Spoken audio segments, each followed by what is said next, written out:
बच्चों हम कक्षा 10th की सामाजिक विज्ञान की पुस्तक भारत और समकालीन विश्व का अध्ययन कर रहे हैं, जिसका भाग 2 है ये। और इसके अंदर हमारा दूसरा अध्याय चल रहा है भारत में राष्ट्रवाद। और बच्चों आज का हमारा विषय है सामूहिक अपनेपन का भाव। सामूहिक अपनेपन का भाव।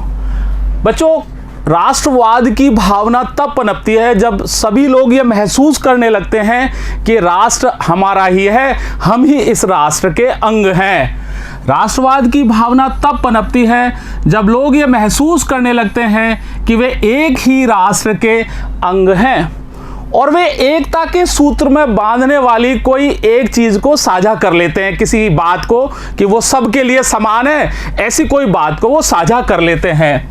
वे एक दूसरे को एकता के सूत्र में बांधने वाली कोई साझा बात ढूंढ लेते हैं और तब विभिन्न समुदाय हो, चाहे विभिन्न क्षेत्र हो, चाहे विभिन्न भाषा हो, उन सब में सामूहिक अपनेपन का भाव जागृत हो ही जाता है।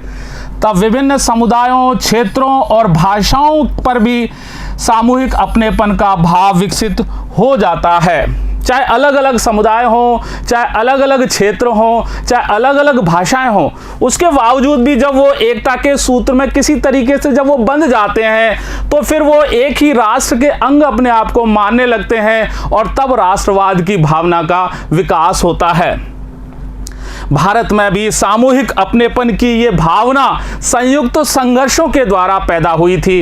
यानी जब सब ने मिलकर के आंदोलन में भाग लिया, सब एक साथ संघर्ष करने लगे थे अंग्रेजों के खिलाफ, तब उससे ये सामूहिक अपनेपन की भावना सब में जागृत हुई, राष्ट्रवाद हुआ उससे। भारत में सामूहिक अपनेपन की यह भावना संयुक्त संघर्षों के चलते पैदा हुई थी। इसके अलावा भी और भी बहुत सी ऐसी सांस्कृतिक प्रक्रियाएं हैं जिनके द्वारा लोगों को दिमाग में, दिलो दिमाग में, उनकी कल्पनाओं में सब जगह राष्ट्रवाद भरी गया था। और वो है जैसे कि इतिहास के द्वारा और साहित्य के द्वारा भी राष्ट्रवाद को जागृत किया गया था, लोक कथाओं और लोक गीतों के द्वारा भी किया गया था और चित्रों और प्रतीकों के द्वारा भी किया गया था। अनेक ऐसी सांस्कृतिक प्रक्रियाएं भी हैं जिनसे राष्ट्रवाद लोगों की कल्पना और दिलो दिमाग पर छा गया था। वो चीज़ें क्या हैं? वो इतिहास और साहित्य के द्वारा ऐसे इतिहास और साहित्यों को लिखा गया और जब लोगों ने उनको पढ़ा, अपने पुराने इतिहास को, अपने वैभवशाली इतिहास को पढ़ा, हमारी प्राचीन साहित्यिक ग्रंथों को पढ़ा, तो उनके अंदर लोगों में कल्पना और दिलो दिमाग सब के अंदर उनके राष्ट्रवाद छा गया। जब अपनी पुरानी लोक कथाओं और लोक गीतों को पढ़ा तब भी राष्ट्रवाद की भावना जागृत हुई। और ऐसे ही अनेक चित्र और प्रतीक थे जिन्होंने भी राष्ट्रवाद जागृत करने में अपना महत्वपूर्ण योगदान दिया था। देखिए ये बाल गंगाधर तिलक का 20वीं सदी के शुरू की तस्वीर है और इसके अंदर तिलक एकता के प्रतीकों से घिरे हुए चारों तरफ आप में इसमें देखिए, इसमें मंदिर भी है, मस्जिद भी है और चर्च भी है। मंदिर भी है, मस्जिद भी है और चर्च भी है। चारों तरफ उनके धार्मिक पवित्र स्थलों को दिखाया गया है जो सभी धर्मों के हैं, इसलिए वो एकता के प्रतीक के रूप में इस चित्र को हम जान सकते हैं, देख सकते हैं। राष्ट्र की छवि की बात करते हैं। अगर किसी भी राष्ट्र की पहचान करनी हो तो उसका सबसे बढ़िया तरीका होता है उसको तस्वीरों में अंकित करने का तरीका है। राष्ट्र की पहचान सबसे ज़्यादा किसी तस्वीर में ही अंकित की जा सकती है और फिर इस तस्वीर से हम उसकी छवि को गढ़ करके हम वापस उस राष्ट्र की पहचान कर सकते हैं और इस तस्वीर के द्वारा हम राष्ट्र की छवि गढ़कर उसे पहचान सकते हैं। 20वीं सदी के अंदर जब हमारे यहाँ पर राष्ट्रवाद का बहुत ज़्यादा विकास चल रहा था तब भारत की पहचान भी भारत माता की छवि के रूप में की जाने लगी थी। 20वीं सदी में राष्ट्रवाद के विकास के साथ भारत की पहचान भी भारत माता की छवि के रूप में होने लगी थी और इस छवि का जो सबसे पहले अगर निर्माण करने का श्रेय जाता है तो बंकिम चंद्र चट्टोपाध्याय को जाता है। इस छवि के निर्माण का आरंभ बंकिम चंद्र चट्टोपाध्याय ने किया था। 1870 के दशक में बंकिम चंद्र चट्टोपाध्याय ने मातृभूमि की स्तुति करते हुए वंदे मातरम नाम का एक गीत लिखा था। 1870 के दशक में उन्होंने मातृभूमि की स्तुति के रूप में वंदे मातरम गीत लिखा था और बाद में ये गीत उनके ही उपन्यास आनंद मठ के अंदर उसको शामिल कर लिया गया था। और यह गीत जब बंगाल के अंदर स्वदेशी आंदोलन हुआ था तब इस गीत को बहुत गाया गया था, जिसे बाद में उन्होंने अपने उपन्यास आनंद मठ में शामिल कर लिया, जिसे बंगाल में स्वदेशी आंदोलन में खूब गाया गया था। और इस स्वदेशी आंदोलन की प्रेरणा से ही बंगाल में अवनींद्रनाथ टैगोर भी थे एक, उन्होंने भी भारत माता की छवि का सबसे पहले बहुत शानदार वाला चित्रण किया था। स्वदेशी आंदोलन की प्रेरणा से अवनींद्रनाथ टैगोर ने भारत माता की विख्यात छवि चित्रित की थी। देखिए आप, भारत माता की ये छवि जो अवनींद्रनाथ टैगोर ने 1905 के अंदर उन्होंने ये बनाई थी और यहाँ दर्शाई गई माँ की छवि देखिए, इसके एक हाथ में शिक्षा है, एक हाथ में इसके भोजन है और एक हाथ में इसके कपड़े हैं, यानी ये तीनों चीज़ें देने वाली है, शिक्षा, भोजन और कपड़े दे रही है। और एक हाथ में उसके एक माला है, माला उसके सन्यासी रूप को प्रदर्शित कर रहा है, एक हाथ में माला उसके सन्यासी गुण को रेखांकित करती है। इसमें यह भी बताया गया है कि जो अवनींद्रनाथ टैगोर ने इस चित्र को बनाया था तो अपने पूर्ववर्ती रवि वर्मा की भांति अवनींद्रनाथ टैगोर ने भी ऐसी चित्र शैली विकसित करने का प्रयास किया जिसे सच्चे अर्थों में भारतीय माना जा सकता है, यानी ये चित्र बिल्कुल भारतीय रूप में ही प्रदर्शित किया गया है। इस पेंटिंग में हम देखते हैं कि भारत माता को एक सन्यासिनी के रूप में दर्शाया गया है। इस पेंटिंग में भारत माता को एक सन्यासिनी के रूप में दर्शाया गया है। वो बिल्कुल शांत, गंभीर, दैवी और आध्यात्मिक गुणों से युक्त दिखाई दे रही है। वो शांत, गंभीर, दैवी और आध्यात्मिक गुणों से युक्त दिखाई दे रही है। और फिर बाद में जाकर के इस छवि को बहुत सारी तस्वीरों में बनाया गया, तस्वीरों पे तस्वीर बनती चली गई और फिर इसके रूप भी बदलते चले गए, विभिन्न रूप आ गए इसके। आगे चलकर जब इस छवि को बड़े पैमाने पर तस्वीरों में उतारा जाने लगा तो भारत माता की छवि भी विभिन्न रूप ग्रहण करने लगी थी। और लेकिन इस मात्र छवि के प्रति श्रद्धा को ही राष्ट्रवाद में आस्था का प्रतीक माना जाने लगा। ये जो मात्र छवि थी, यानी भारत माता की जो छवि थी, वो उसके प्रति जो श्रद्धा होती थी, व्यक्तियों की, लोगों की जो श्रद्धा होती थी, उसको ही राष्ट्रवाद में आस्था के प्रतीक के रूप में देखा जाने लगा था, माना जाने लगा था। देखिए, एक दूसरी छवि भी है भारत माता की यह छवि अवनींद्रनाथ टैगोर द्वारा चित्रित छवि के बिल्कुल विपरीत है। इस छवि में देखिए आप, यहाँ पर भारत माता ने एक हाथ में अपने त्रिशूल ले रखा है और इसके दोनों तरफ, एक तरफ हाथी है और एक तरफ इसके शेर है, यानी एक शक्ति का प्रतीक है और एक सत्ता का प्रतीक है। यहाँ भारत माता के हाथों में त्रिशूल है और वह हाथी व शेर के बीच खड़ी है। यह दोनों ही शक्ति और सत्ता के प्रतीक हैं। अब देखिए, राष्ट्रवाद तथा लोक कथाएं। राष्ट्रवाद के विचार को और ज्यादा जागृत करने के लिए लोक कथाओं को पुनः जीवित करना बहुत आवश्यक था। राष्ट्रवाद का विचार भारतीय लोक कथाओं को पुनः जीवित करने से ही मजबूत हुआ। और बच्चों, 19वीं सदी के अंदर जो हमारे यहाँ के राष्ट्रवादी थे, उन्होंने भाटों और चारणों के द्वारा जो लोक कथाएं लिखी गई थी या उनके द्वारा जो सुनाई जाती थी, उन लोक कथाओं को उन्होंने एकत्रित करना प्रारंभ किया और उन्होंने लोकगीतों को भी एकत्रित करने की कोशिश की। इसके लिए वो गांव-गांव में भी गए। 19वीं सदी के आखिर में भाटों और चारणों द्वारा सुनाई जाने वाली लोक कथाओं को राष्ट्रवादियों ने इकट्ठा करना शुरू कर दिया। वे लोकगीतों को भी इकट्ठा करने के लिए गांव-गांव घूमने गए। लोक कथाओं को और लोकगीतों को, दोनों को ही राष्ट्रवादी इकट्ठा कर रहे थे। उनका मानना था कि यही कहानियाँ हमारी उस संस्कृति की सही तस्वीर पेश करती हैं जो बाहरी ताकतों के प्रभाव से दूषित हो गई थी, और अपने अतीत पर गौरव करने के लिए इन लोक परंपराओं को जीवित रखना बहुत ही आवश्यकता था। यानी इन लोक कथाओं को, लोक परंपराओं को, लोक गीतों को जब हम सुनते हैं तो हमारी जो पुराने अतीत है उस पर हम बहुत ज़्यादा गौरव भी कर सकते हैं। और बच्चों, बंगाल में खुद रविन्द्रनाथ टैगोर लोकगीतों, बाल गीतों और मिथकों को इकट्ठा करने के लिए स्वयं ही निकल पड़े थे। बंगाल में खुद रविन्द्रनाथ टैगोर लोकगीत, बाल गीत और मिथकों को इकट्ठा करने निकल पड़े थे। उन्होंने लोक परंपराओं को पुनर्जीवित करने वाले आंदोलन का नेतृत्व किया था। उन्होंने लोक परंपराओं को पुनर्जीवित करने वाले आंदोलन का नेतृत्व किया। और मद्रास में नटेशा शास्त्री ने द फॉकलर्स ऑफ सदर्न इंडिया नामक एक ग्रंथ के अंदर जो तमिल की लोक कथाएं थी उन सबको संकलित करके और 4 खंडों में उसका प्रकाशन करवाया था। मद्रास में नटेशा शास्त्री ने द फॉकलर्स ऑफ सदर्न इंडिया के नाम से तमिल लोक कथाओं का विशाल संकलन 4 खंडों में प्रकाशित किया। उनका मानना था कि जो लोक कथाएं होती हैं ये राष्ट्रीय साहित्य होती हैं।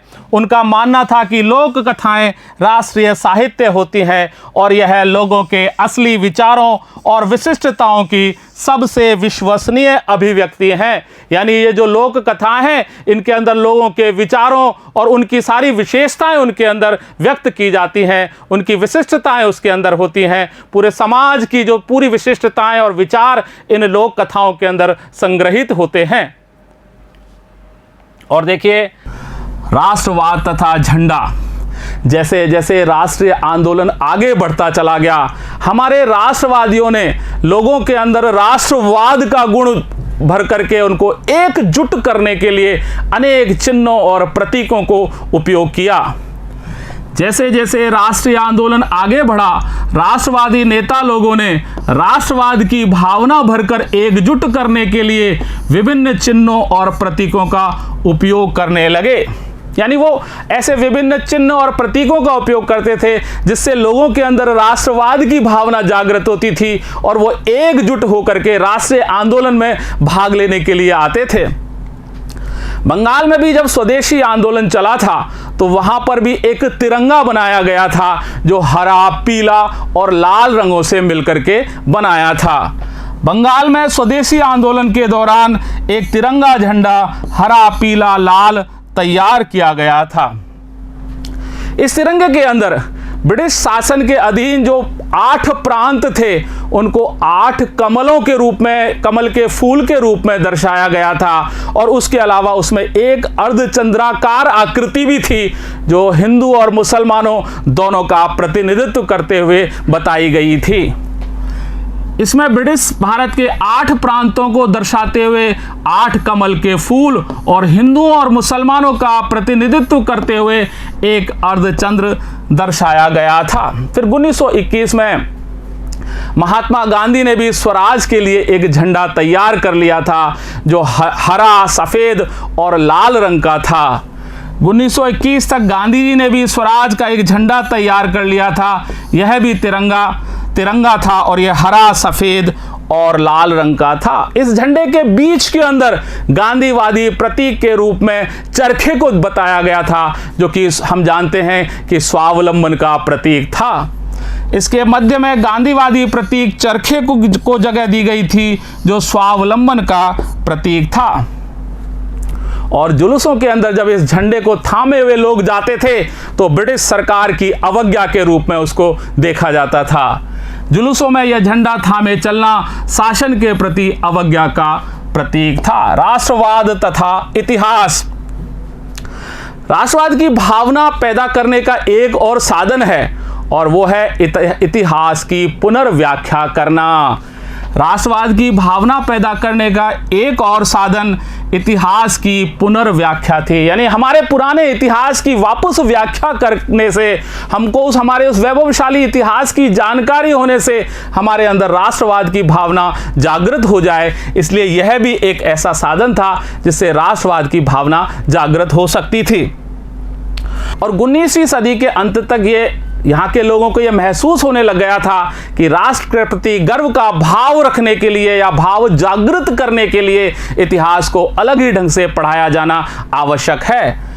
19वीं सदी के अंत तक भारतीय यह महसूस करने लगे थे कि राष्ट्र के प्रति गर्व का भाव जागृत करने के लिए भारतीय इतिहास को अलग ढंग से पढ़ाया जाना चाहिए।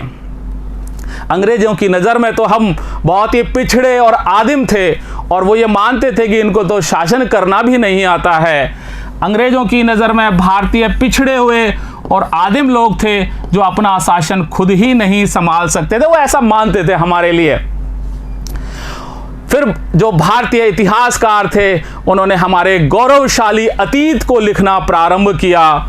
भारतीयों ने गौरवमयी प्राचीन युग के बारे में लिखना शुरू कर दिया और उन्होंने हमारा जो प्राचीन समय का, जब हम कला और वास्तुशिल्प, विज्ञान और गणित, धर्म और संस्कृति, कानून और दर्शन, हस्तकला और व्यापार जब हमारे फल फूल रहे थे, उन सब बातों को इतिहास के अंदर इतिहासकारों ने दर्ज करना प्रारंभ कर दिया।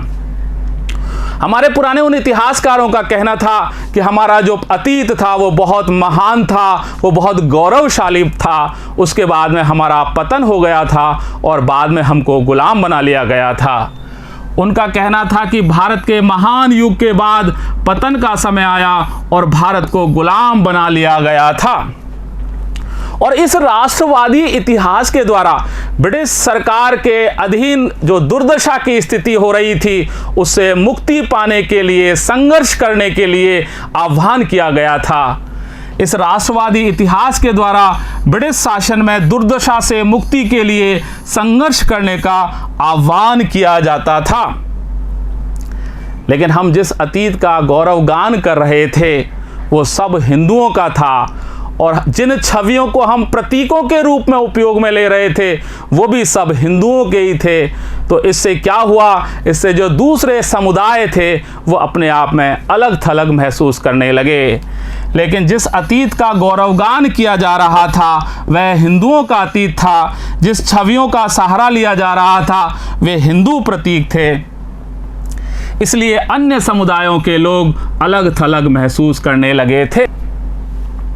तो निष्कर्ष क्या निकलता है कि जब अंग्रेजों के खिलाफ जब बहुत ज़्यादा गुस्सा बढ़ता जा रहा था तो विभिन्न समुदाय और वर्ग इस स्वतंत्रता के आंदोलन में अपने आप ही खिंचे हुए चले आ रहे थे। अंग्रेजों के खिलाफ बढ़ता गुस्सा विभिन्न भारतीय समूहों और वर्गों को स्वतंत्रता के संघर्ष में खींच रहा था। महात्मा गांधी और कांग्रेस दोनों ने मिलकर के जो विभिन्न समुदाय और वर्ग थे उनकी परेशानियों को इस आंदोलन में ही समाहित करने का बहुत प्रयास किया था। महात्मा गांधी और कांग्रेस ने अनेक लोगों की परेशानियों को इस आंदोलन में ही समाहित करने का प्रयास किया था। और जैसा कि हमने पहले से ही देखते आ रहे हैं कि इस स्वतंत्रता के आंदोलन में भाग लेने वाले जो लोग थे उन सब की अलग अलग अपेक्षाएं थीं, अलग अलग उनकी आकांक्षाएं भी थीं। क्योंकि जैसा कि हमने देखा इस आंदोलनों में भाग लेने वाले विभिन्न समूहों की अपनी अलग अलग आकांक्षाएं और अपेक्षाएं थीं। यद्यपि कांग्रेस ने सदैव ही इस प्रकार का प्रयास किया कि कहीं एक वर्ग की बात को मान लेने से दूसरा वर्ग उनसे दूर ना हो जाए।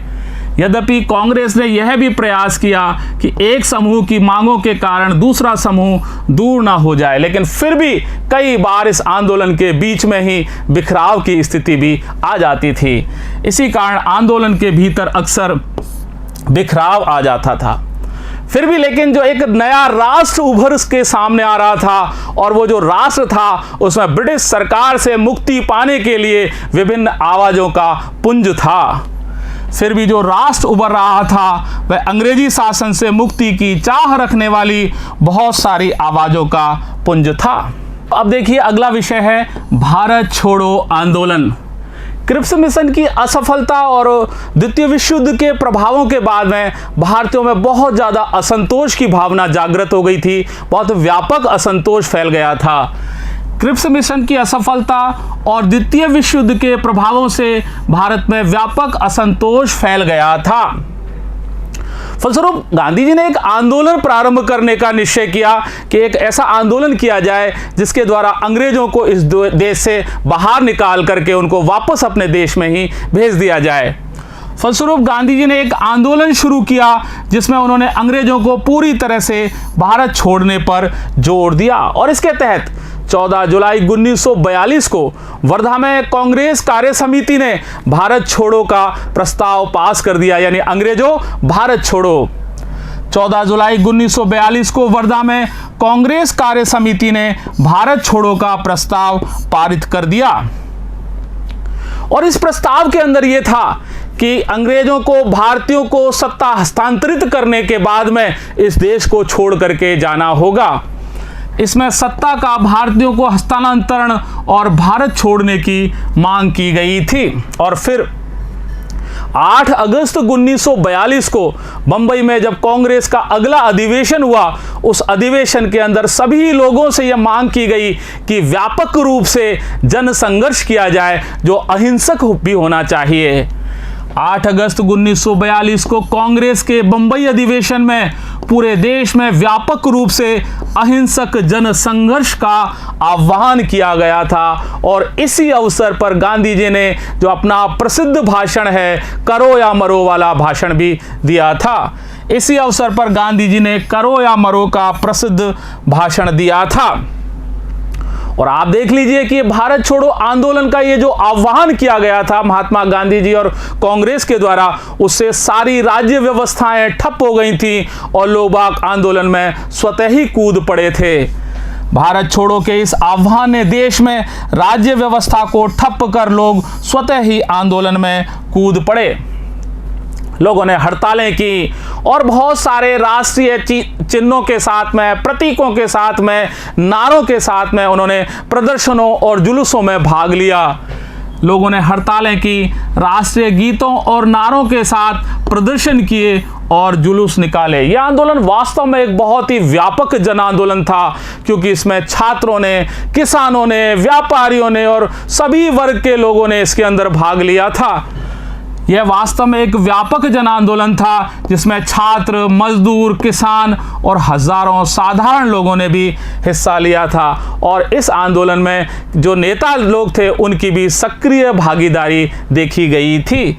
इसमें नेताओं की सक्रिय भागीदारी भी देखी गई थी और देखिए आप, जयप्रकाश नारायण, राम मनोहर लोहिया, अरुणा आसिफ अली, उनके साथ साथ अनेक और भी महिलाएं थी जैसे बंगाल से मातंगिनी हाजरा, असम से कनकलता बरुआ और उड़ीसा से रमा देवी ने भी इसमें भाग लिया था और यह इतना व्यापक और इतना बड़ा आंदोलन था, पूरे देश के अंदर फैल गया था। सभी वर्ग के लोगों ने इसमें भाग लिया था कि अंग्रेजों को निर्ममता पूर्वक इसको दबाने में भी लगभग 1 वर्ष का समय लग गया था।